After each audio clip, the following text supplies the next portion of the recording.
आज राष्ट्रीय लोक समता पार्टी का जदयू में विलय हो गया है। इसका मतलब उपेंद्र कुशवाहा जी का अध्याय स्वतः समाप्त हो गया। ये वैसे लोग हैं जो सत्ता के बिना नहीं रह सकते। ये सत्ता लोलुप लोग हैं और विकास का ढोंग करते हैं। ये लोग, इन लोगों को जनता खुद हिसाब कर देती है। बीते चुनाव में 6 दलों के गठबंधन से ये चुनाव लड़े थे। जनता ने इनको इनकी हैसियत बताई और 1.5% वोट भी नसीब नहीं हुआ। और आज नीतीश कुमार जी तो बहुत ताकतवर अपने आप को महसूस कर रहे होंगे, बहुत खुश हो रहे होंगे। तो हम आग्रह करेंगे नीतीश कुमार जी से कि अगर इतने ही मजबूत हो गए हैं तो आइए चुनाव के मैदान में जनता हिसाब कर देगी। नीतीश जी, रिचकारी बटोरने से जंग नहीं जीती जाएगी।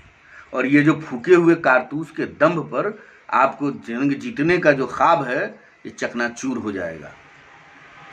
बिहार में सत्ता को लात मारने वाला एक शेर है, जिनका नाम है आदरणीय चिराग पासवान जी, जिन्होंने सत्ता को लात मारा और आपको रिचकारी बटोरने पर मजबूर कर दिया।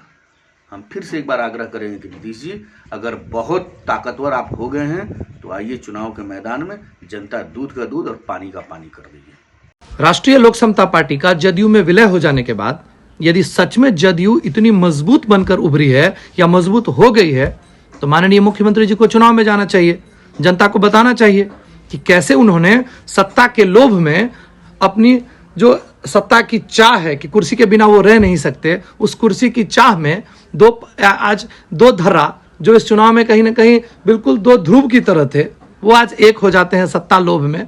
ठीक है, उनको बहुत बहुत शुभकामनाएं।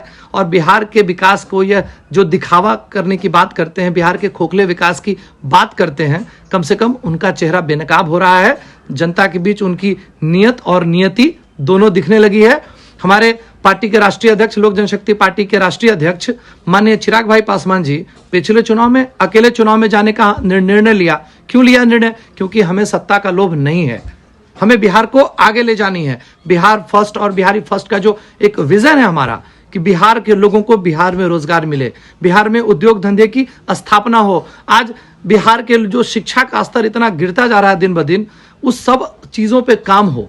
हम सब ने इस चीज़ को जो एक मजबूत बनाने का हमारे माननीय राष्ट्रीय अध्यक्ष श्री चिराग भाई पासवान जी ने निर्णय लिया, यह सत्ता के लोभ के लिए नहीं, बिहार को आगे ले जाने के लिए। हम पुनः शुभकामना देते हैं कि यह सत्ता लोभ के लिए जो एक दूसरी पार्टी का विलय आज जदयू में हो गया है, हम उनको शुभकामना देते हैं और उम्मीद करते हैं कि बिहार के विकास का वह दिखावा नहीं करेंगे, सचमुच बिहार को आगे ले जाने की बात करेंगे।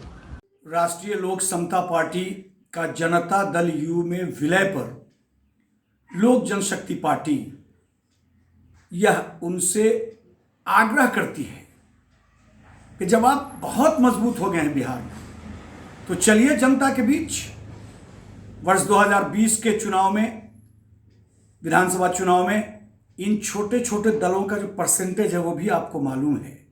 उसके बाद अगर आप इस खुशफहमी में है कि हम बहुत ताकतवर हो गए हैं नीतीश जी, तो कौन कितना ताकतवर है इसका फैसला बिहार की आवाम करेगी।